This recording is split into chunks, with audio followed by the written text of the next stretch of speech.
Quéré.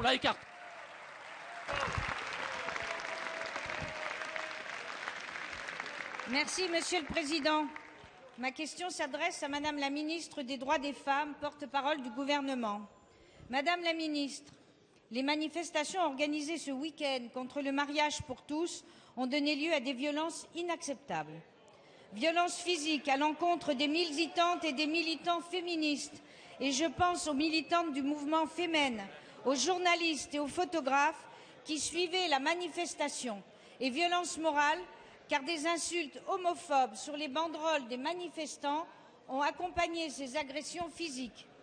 Ces agissements sont des insultes aux principes de notre République. Ils ont blessé tous ceux qui refusent qu'on juge la valeur d'un individu à l'aune de son orientation sexuelle. Madame la ministre, nous voyons tous combien les propos et les actes homophobes se multiplient aujourd'hui à la faveur des discours hostiles à l'égalité des droits. Toute la société en est victime. La réaction de nombreux d'entre nous, sur tous les bancs de cet hémicycle, a montré à quel point nous accordions une grande place au débat.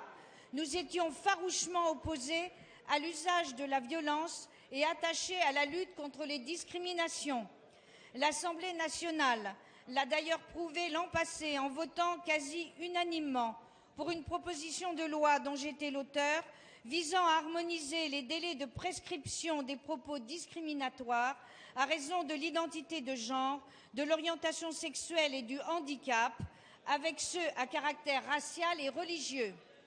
Madame la ministre, vous avez présenté un programme d'action contre les violences et les discriminations commises à raison de l'orientation sexuelle ou de l'identité de genre. Ce plan permet de donner une cohérence à l'ensemble des initiatives visant à lutter contre les violences et les discriminations. Merci.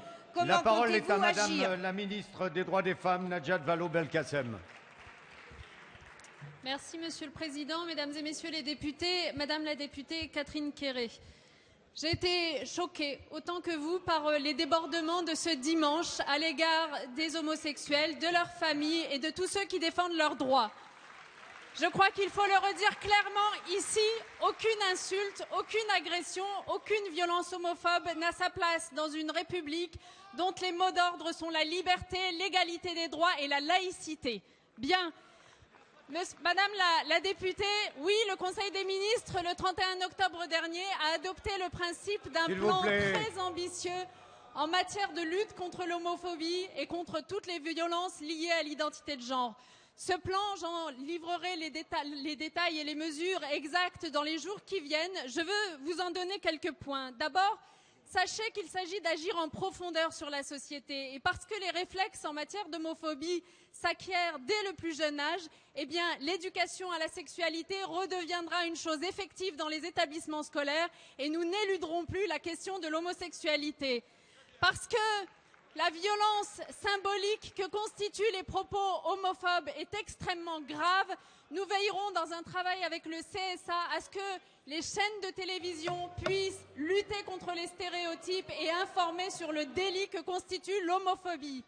Parce que l'homophobie est aujourd'hui insuffisamment dénoncée par ses victimes, nous ferons en sorte que ces victimes puissent trouver une écoute et nous financerons la ligne d'écoute SOS Homophobie, ce qui n'était pas le cas jusqu'à présent.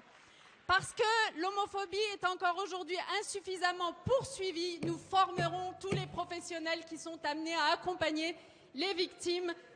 Vous pouvez compter sur nous dans ce plan très global. Nous tiendrons compte évidemment de votre proposition de loi qui va dans le bon sens, car il n'y a aucune raison de discriminer entre les discriminations.